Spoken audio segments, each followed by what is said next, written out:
దక్షిణ లేని దాన ధర్మాల. నారద, దాన ధర్మాలు గాని యజ్ఞయాగాదులు గాని ఎవరు ఏ సత్కర్మ ఆచరించినా వెంటనే దక్షిణ ఇవ్వాలి, తక్షణం ఫలం లభిస్తుంది అని వేదం చెబుతుంది. అజ్ఞానం వల్ల కానీ ఆటంకం వల్ల కానీ బ్రాహ్మణులకు దక్షిణ ఇవ్వడంలో ఆలస్యమైతే అది పెరుగుతూ ఉంటుంది. ముహూర్తం సేపు ఆలస్యమైతే 2 రెట్లు, ఒక రాత్రి గడిస్తే 3 కోట్ల రెట్లు, 3 రాత్రులు గడిస్తే 1,000,000,000 రెట్లు, 7 రోజులు గడిస్తే దానికి 2 రెట్లు, నెల గడిస్తే 1,00,000 రెట్లు, సంవత్సరం ఆలస్యమైతే 3 కోట్ల రెట్లు అధికంగా దక్షిణ చెల్లించవలసి వస్తుంది. ఇలా ఇవ్వకపోతే ఆ సత్కర్మ అంతా నిష్ఫలమవుతుంది. బ్రాహ్మణుల సొమ్మును అపహరించిన పాపం చుట్టుకుంటుంది. మరింక జీవితంలో ఏ సత్కర్మకు అతడు అర్హుడు కాడు. దరిద్రుడు, వ్యాధిగ్రస్తుడు అవుతాడు. లక్ష్మీదేవి దారుణంగా శపించి అతడి ఇంటి నుంచి వెళ్ళిపోతుంది.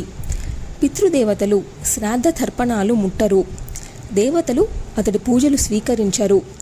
అగ్నిదేవుడు అతడు వీల్చిన ఆహుతులు అంటుకోడు. దానం చేసిన వస్తువును ప్రతి గ్రహీతకు వెంటనే స్వాధీనం చేయనివాడు, ప్రతి గ్రహీత నుంచి తిరిగి యాచించి తీసేసుకున్నవాడు. ఇద్దరూ తాడు తెగిన తప్పేళ్లలాగా నరకకూపంలో పడిపోతారు. బ్రాహ్మణుడు అడిగిన దక్షిణను ఇవ్వని యజమానుడు కుంభీపాక నరకానికి పోతాడు.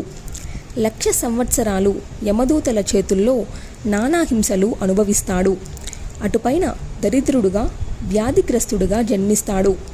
అతడి వంశంలో ఇటు అటు 7 తరాల వారికి ఆ మహాపాపం చుట్టుకుంటుంది. నారద, విన్నావు కదా దక్షిణాదేవి వృత్తాంతం. ఇంకా ఏవైనా సందేహాలు, సత్కథలు కావాలంటే అడుగు, చెబుతాను అని ముగించాడు నారాయణ మహర్షి. నారదుడు వెంటనే అందుకున్నాడు. మహర్షి, దక్షిణతో ప్రసక్తి లేని సత్కర్మలు లేవా? ఉంటే వాటి ఫలం ఏమిటి? ఆ ఫలాన్ని ఎవరు అనుభవిస్తారు? ఇదొక చిలిపి సందేహము, అయినా నువ్వు తీర్చాల్సిందే. నారద, దక్షిణ లేని కర్మకు ఫలమే ఉండదు. ఇక దానికి భోక్త ఏమిటి? దక్షిణ ఉంటేనే ఏ కర్మకైనా ఫలము ఫలితమును. దక్షిణారహితమైన కర్మను బలిచక్రవర్తి అనుభవిస్తాడు. పూర్వకాలంలో వామనుడు ఈ ఏర్పాటు చేశాడు. అశ్రోత్రోత్రీయంగా పెట్టిన శ్రాద్ధం, అశ్రద్ధగా ఇచ్చిన దానం, అపరిశుద్ధుడు చేసిన యజ్ఞం, అశూచి చేసిన పూజ, అభక్తుడు చేసిన అర్చన, ఇలాంటి కర్మలన్నింటినీ బలి అనుభవిస్తాడు.